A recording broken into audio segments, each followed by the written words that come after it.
Hello, everyone. This is Rick, and welcome to Astral Club. This episode is Robert Monroe's Disaster Planet Q&A. Before we get into it, I just want to mention Patreon. If you'd like to support Astral Club, you can do so on Patreon. When you do join, you become a member of an advanced and amazing group of people. You get advanced episodes on Sunday, commercial free. You get a library of downloaded episodes for your podcast app and a Patreon email where we can talk back and forth. And if you're interested, there is a link in the description. Next up, private lessons. If you'd like a lesson to learn how to astral project, be more than glad to work with you. All you have to do is go into the description and there's an email there. Just request information. Let's get started. I was all pleased, as almost always, by the amazing comments and questions that came as a result of my experience on planet Zeer during their surge experience. So I'd like to share some of that. So everybody can, because I know not everybody reads the comment section, and there's some great stuff here, so I want to address it. First up is Anthony Logan. I had said at the end of the episode, because it ran 34 minutes, that excuse me, because it went longer than I usually like to go. He said, "Forgive you for longer episodes? Are you kidding me? I didn't want it to end." That's why I love Astral Club. Very motivating for someone wanting to get into astral projection. And I want to thank you, Anthony, and the other people who expressed the same type of idea, belief. I try to come to grips with today's world. It's a fact that people's attention span is less than it used to be. Back in the ancient days, when chaos ruled the world and we had black and white television sets, we would sit down, get up to the TV, turn the channel, and then sit down and watch whatever there was straight for the entire half hour or hour. We would do nothing else. And certainly anyone who valued their life wouldn't get up and change the channel if you were watching that program. However, things are very different today. I myself, I don't watch much TV, but if I am, chances are if things get a little slow on the program, I'm grabbing my phone and I'm looking through some emails. Maybe I'm answering some Astral Club questions. And then maybe on the side, I'll have my notebook. I'll look through some of my notes from an experience that I had and maybe add a few things. So I'm multitasking. And I know that's wrong, but I feel myself doing it. So I'm always trying to be cautious about your time. And I don't want to put people off because they see an hour. Oh my goodness, I don't want to sit and listen to this idiot yammer on for an hour. So that's why I normally try to keep it to like 20 minutes. But I guess there's just some times when you have to go a little bit longer. But believe me, when I first looked at my notes, I was thinking to myself, this is an hour right here. So I left out some details. But what's great is that you guys came back and said, "Hey, could you tell me about this?" And so I ended up answering the stuff that I left out anyway. So that's what this is about. Some great comments and filling in some of the blanks that people ask. Michael H. Plus, in the spirit of Schadenfreude, or shameful joy in English, said, "I'm glad to hear about your visit to a place where they seem to have fewer virtues, at least in some ways, than us here on Earth." So I get the sentiment. I know when I visit some of the advanced planets, it kind of makes us feel extra bad about our situation here. But I don't think we should, because we're exactly where we should be, and we have an opportunity to make this Earth into something that is better than it is now. T. Dukes commented that the surge of Zeer calls to mind the chaotic eras of Trisolaris in Liu. I'm not going to say that Chinese word right. It's Cixin, three-body problem. In the series, the denizens of Trisolaris achieve a form of metabolic stasis by dehydrating themselves completely in order to survive periodic climate devastation due to having three suns. I've heard about this book, Three Body Problem. People have mentioned it before, and it sounds interesting. Maybe I will go for it. I don't know. I don't read much fiction anymore, though.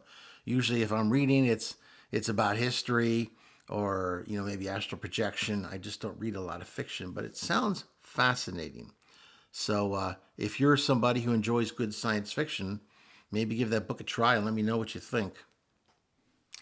Jonathan X said, great video as always, Rick. It's always refreshing to hear about other realities, and one can always draw wisdom from your encounters. Just add one thing. According to the law of the Book of One, souls who are service to self eventually have to discard that mindset for the service to others mindset. And that's true. Sometime either right around the fifth or so dimension, when he says have, no one forces you to change your orientation. It's just because of the ongoing enlightenment that you experience that you naturally switch over to the service to others orientation. I think perhaps what Jonathan was worried about was that my statement that from a much larger sense, i.e., taking a look at a planet, okay, from far, far away, and you're just looking at the greater part of it, I said that both orientations eventually reach the same conclusion. Whether they're serving others, serving themselves, eventually they reach the oneness. And I could have went on and gotten detail about how there is that switch. And I think maybe Jonathan was worried that somebody who was service to others might, based on my comment, decide to switch to service to self. I appreciate that, but I don't think that's really something that's going to happen. Your orientation is something, by the time you're an adult, is very ingrained in you. It's not like a shirt or suit or dress or whatever that no longer is in style and you decide to throw it out and get something new. This is core to your being. Nobody just decides to jettison service to others and become service to self or vice versa, just based on some comment that they heard about some guy, yammering on about a particular topic, because it's just something that you don't just switch. It's usually quite normally a lifelong orientation, unless there's a major impact that kicks you off into a different direction. And there's no way in heck my episodes are going to do that much. But it's a well-made point, certainly, that perhaps the clarification will be helpful to some. Hugo Batista asks, here's some questions worth delving into, Rick. How long in terms of perceived hours or time were you there, give or take? What did these Zeer people look like? Can we compare it to some fictional character? How did the architecture look like? Did the sky look like ours? All very good questions. Number one, I don't know how long I was on Zeer. I believe time was transpiring differently than it does here. I can tell you that I was out of my body here on Earth for about 30 minutes, but my interior time sense just wasn't working. I don't know if it was because I was in that peculiar body that my angel helped to create for me. There's just no way I could translate Zer time to Earth time. So I can't answer that question. As far as what they looked like, well, their body looked a little like a chitinous type exoskeleton. They were tall, thin, and armored with articulated limbs. They had, arms, which you might call arms and legs like we do, but there was extra articulation. So their arms and legs were much more maneuverable than ours were. And they're longer, and I mentioned how they could proceed at a much faster rate when they were just walking. Their feet were, as I described, kind of a cross between a bear and a chicken. As far as what they looked like, I found a picture online that, other than the head, because it wasn't that monster head that you see, it showed something that was very much like what they looked like. And I went ahead and I copied the link underneath Hugo's comment. So if you're really that interested in what they look like, because for me, quite frankly, it's not that important. But I know some people are very curious. So you can take a look at it. Just realize that it's not the head. Their head was not that intimidating, scary, whatever. Number 3, though, he also asked about what the architecture was like. It was black, smooth stone buildings. None were taller than 3 stories. They were very boxy. Other than the sanctuaries, the buildings had a shoddy look to them. They had open spaces for windows, but there was no glass in them.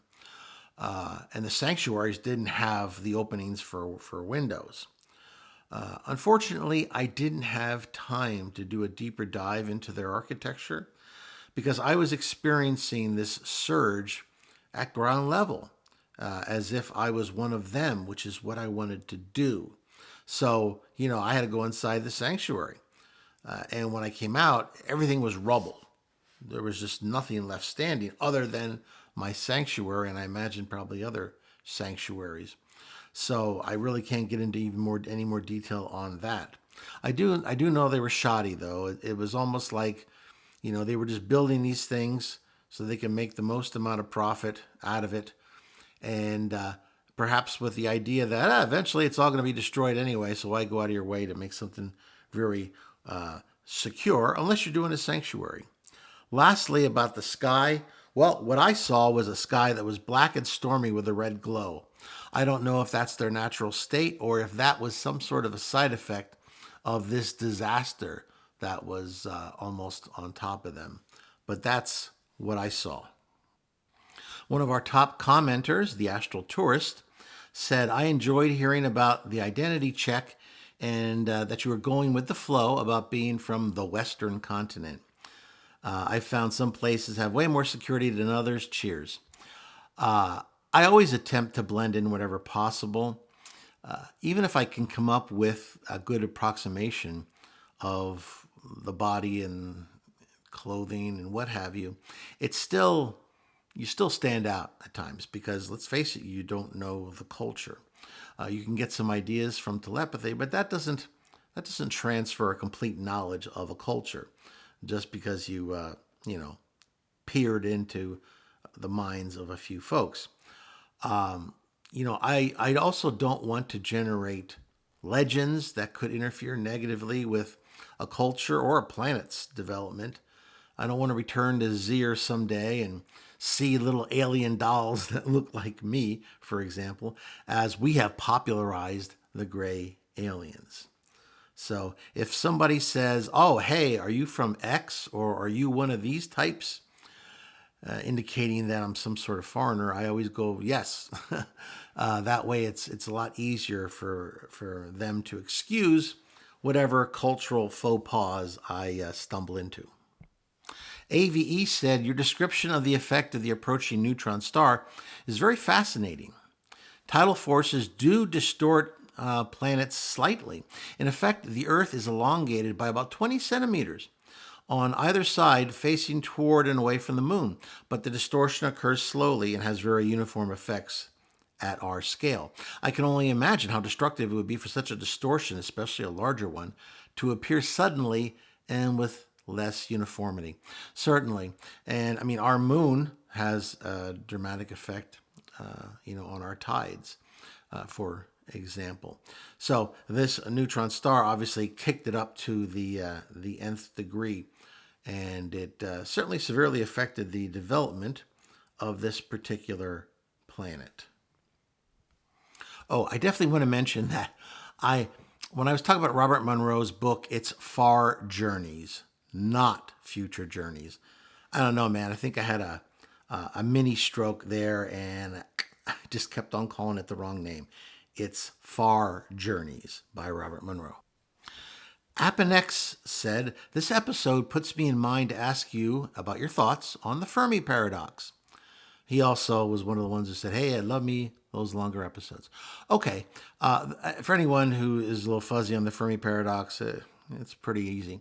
Basically, Fermi put together a fun little theorem trying to figure out what the percentage of planets might be in our galaxy that could support not only life, but also advanced life, intelligent, self-aware life, and spacefaring, perhaps.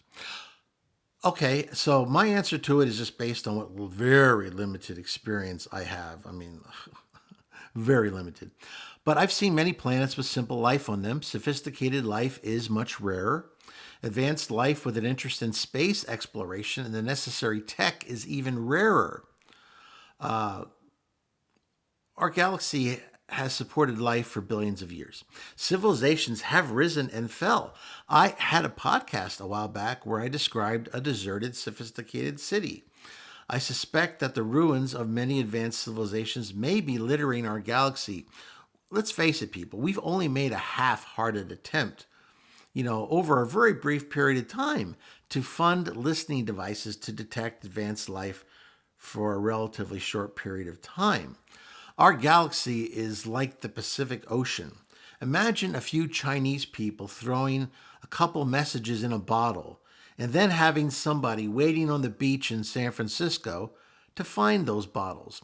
As a matter of fact, my guess is that you probably have a much greater chance of finding those bottles in San Francisco than you do getting receiving a coherent message from some alien civilization, because we're in this gigantic ocean and we have only very limited experience, very limited time, and very limited expenditures trying to do this type of research. So for us to make any assumptions about life or intelligent life is just ridiculous.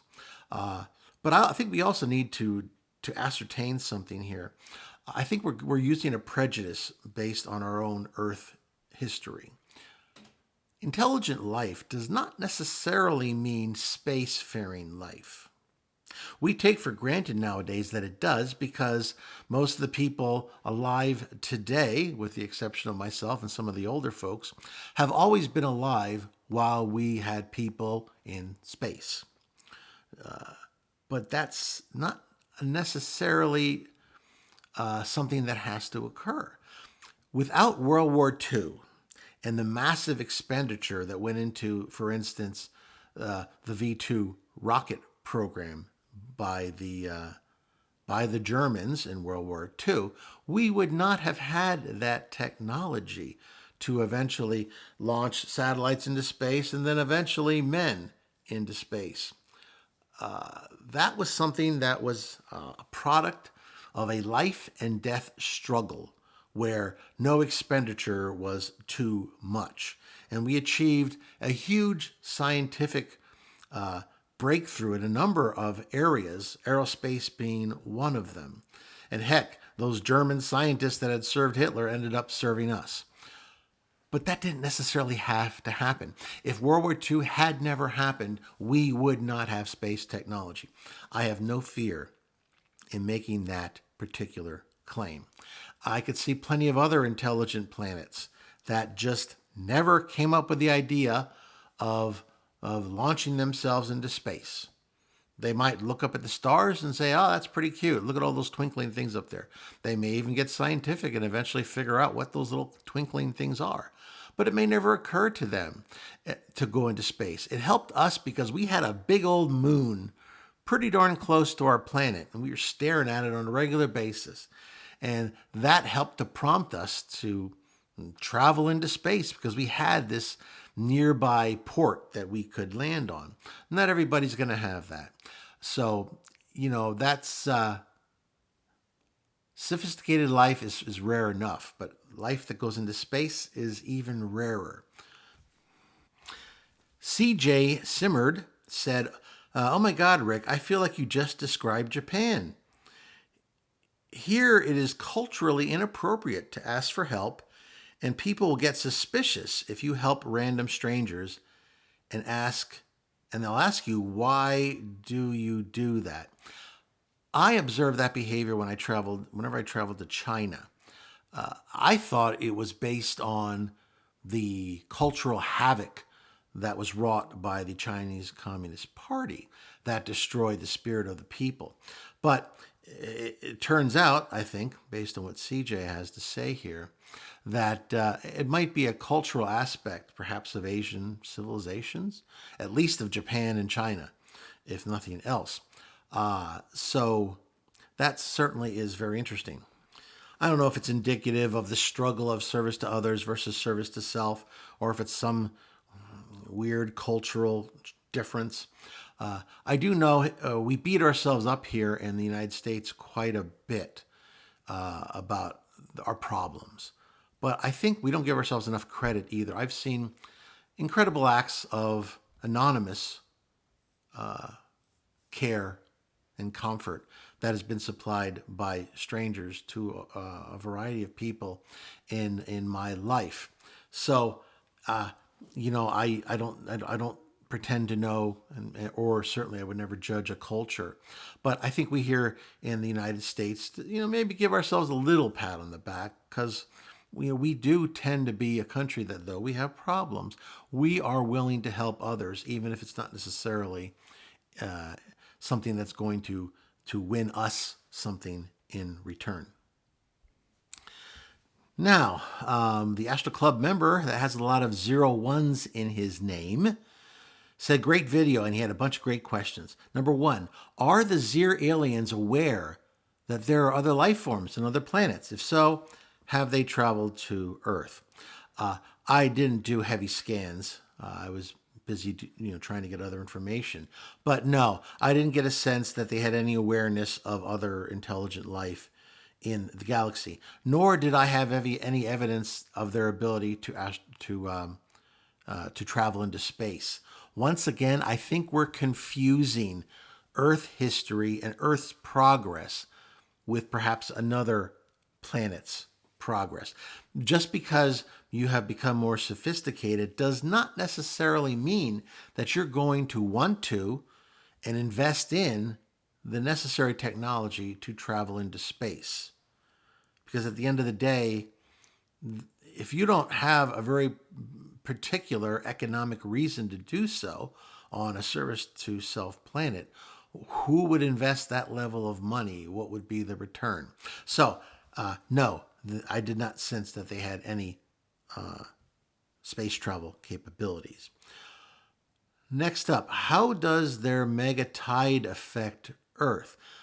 Their neutron star, they are many light years from Earth. There is no effect on Earth whatsoever. Let's see here. Do they have a writing system on their planet? What does it look like?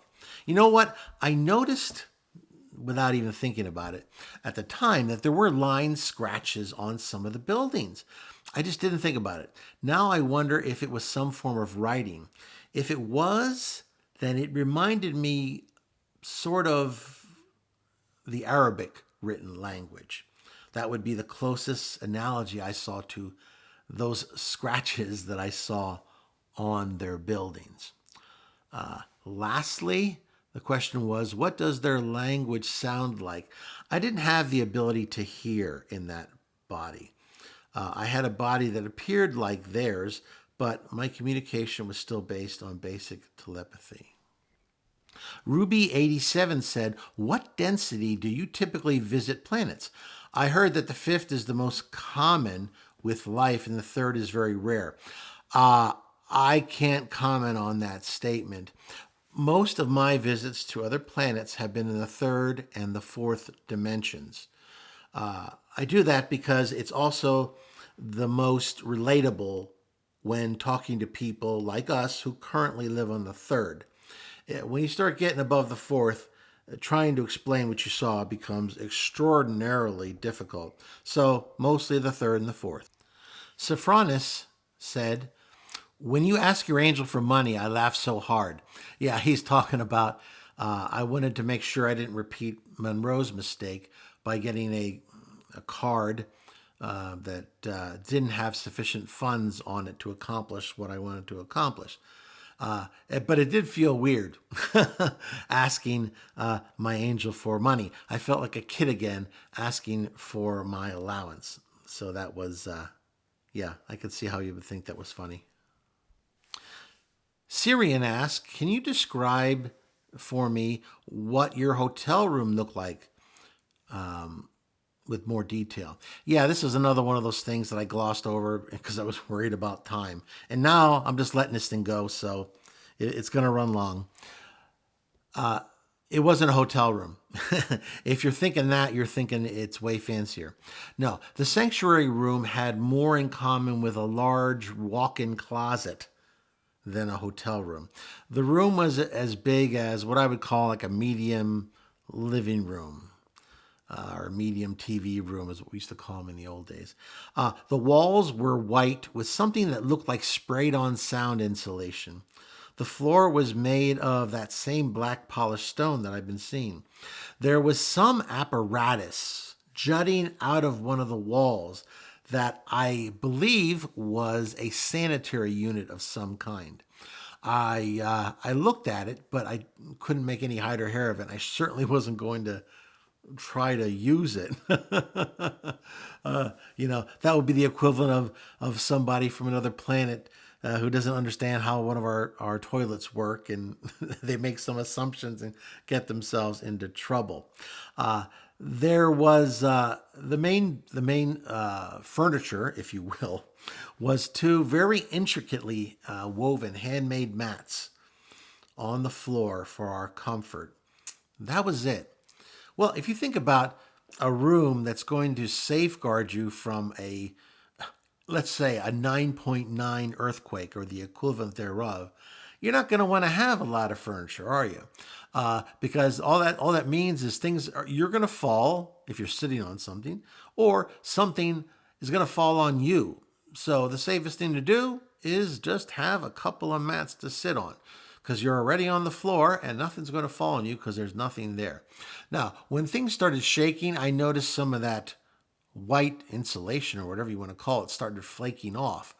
But that was it. That's what there was. It was a masterpiece of understatement. Harry Kanger offered an alternate video title: "Rick Gets Himself in Hot Water with an Underage Girl on an Alien Planet." Harry. I admit that's probably a better title than the one that I used. But I'm also going to give House Slytherin 3 demerits for that particular comment. Lastly, Doing Stuff said that they were interested in seeing how things might change on planet Zeer 200 years from now. And I have to admit, I agree with you. I'm very curious as well. Wouldn't it be great if that little seed I planted actually bore fruit? Although, I'm not going to be too expectant on that, because it's a big planet and it's tough to impact orientations. But still, there's always hope. Okay, everyone. I hope you enjoyed that episode that also has run long. But hey, maybe the subject warranted it. If you liked it, please hit the like button, share it with those of like minds, subscribe if you haven't already. Any more questions or comments about other things that you'd like to learn about Planet Zeer, or any other ideas? And I'm always open to ideas too about new episodes, so don't be afraid to throw them down there. There might be something that catches my eye. At any rate, I want to thank everyone, and this is Rick, and I will see you on the astral plane.